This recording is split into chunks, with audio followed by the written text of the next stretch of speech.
Welcome to the Folktale Project. This is Dan Scholz.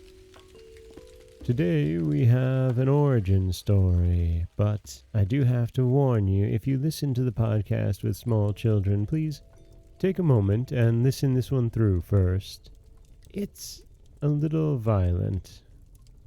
This is Why the Autumn Leaves Are Red. Long, long ago, no one but the animals lived upon the earth, and sometimes they would hold great councils. The bear would be there, the bear with his sharp claws and his shiny coat and his big growl, and the deer, who was so proud of his antlers, for they came out of his head like trees. And all the animals and all the birds would be present at the great council. Little Turtle would go there too. She was so small that she did not like to speak to anyone, but often she wished, "Oh, if only I could do some good deed. What could such a little creature as I do? Anyway," she thought, "I'll be on the watch, and it may be that sometime there will be a chance for me to do something for my people." Little Turtle never forgot about that good deed she had planned to perform. One day the opportunity came to her. She was at the council, and the animals were saying, "It's so dark here.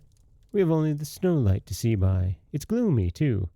Couldn't we make a light and place it up in Skyland?" they asked. Little Turtle said, "Please, let me go up to Skyland. I'm sure that I can make a light shine up there."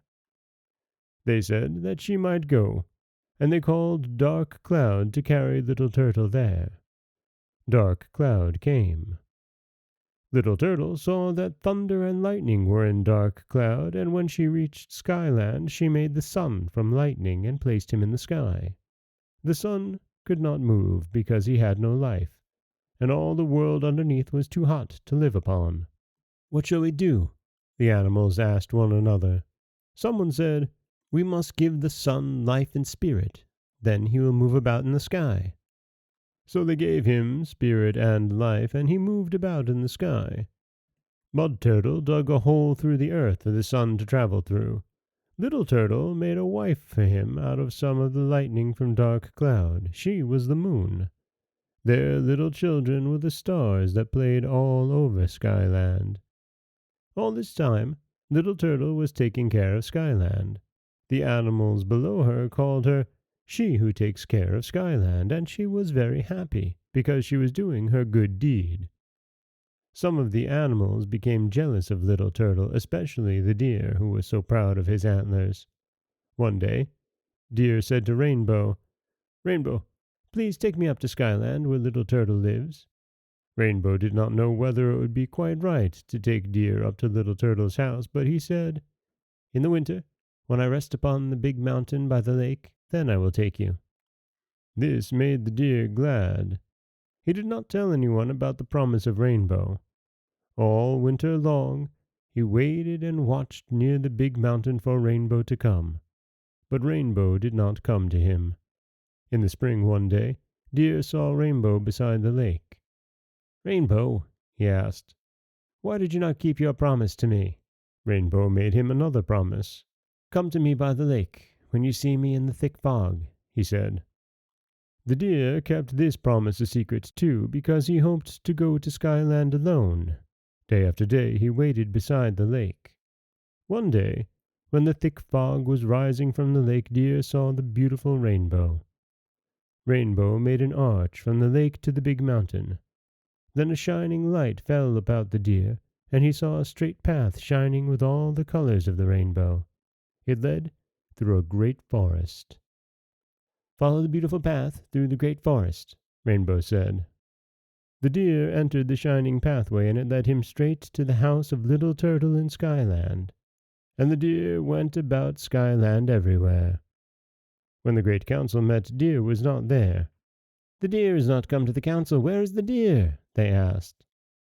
Hawk flew about the air everywhere, and he could not find Deer in the air. Wolf searched the deep woods and could not find Deer in the forests. When Dark Cloud brought Little Turtle to the council, Little Turtle told them how Rainbow had made a path for Deer to climb to Skyland. "There it is now," said Little Turtle. The animals looked over the lake, and they saw there the beautiful pathway. They had never seen it before. "Why did not Deer wait for us? All of us should have gone to Skyland together," they said. Now, Brown Bear determined to follow that pathway the very next time he should see it. One day, when he was all alone near the lake, he saw the shining path that led through the great forest. Soon he found himself in Skyland. The first person he met was the deer. "Why did you leave us? Why did you go to the land of Little Turtle without us? Why did you not wait for us?" he asked the deer. The deer shook his antlers angrily. "What right have you to question me? No one but the wolf may question why I came. I will kill you for your impertinence." The deer arched his neck. He poised his antlered head. His eyes blazed with fury. The bear was not afraid. He stood up. His claws were sharp and strong. His hoarse growls sounded all over Skyland. The battle of the deer and the bear shook Skyland. The animals looked up from the earth. "Who will go? Who will go to Skyland and forbid the deer to fight?" "I will go," said the wolf. "I can run faster than anyone." So Wolf ran along the shining pathway, and in a little while he had reached the place of the battle. Wolf made Deer stop fighting. Deer's antlers were covered with blood, and when he shook them, great drops fell down through the air and splashed against all the leaves of the forest, and the leaves became a beautiful red. So, in the autumn, when you see the leaves turning red, you may know that it is because in the long ago the deer and the bear fought a great battle in Skyland, in the land of Little Turtle, who is doing her good deed. And that is why the autumn leaves are red. And like I said, I do hope that if you listen to the podcast with small children, as I know many of you do, you've taken the time to listen to this one all the way through first, because, well, it is quite violent for what it is, isn't it? This is Dan Scholz of the Folktale Project. Don't forget that you can subscribe to the podcast on Apple Podcasts, Stitcher, Google Play, Overcast, anywhere you like to get your podcasts. You can follow us on Twitter at Folktale Project. You can find us on Auto Radio, TuneIn Radio, iHeartRadio, Spotify, anywhere you like to listen. And you can always head over to folktaleproject.com. You'll find a new story waiting for you every Monday, Wednesday, and Friday.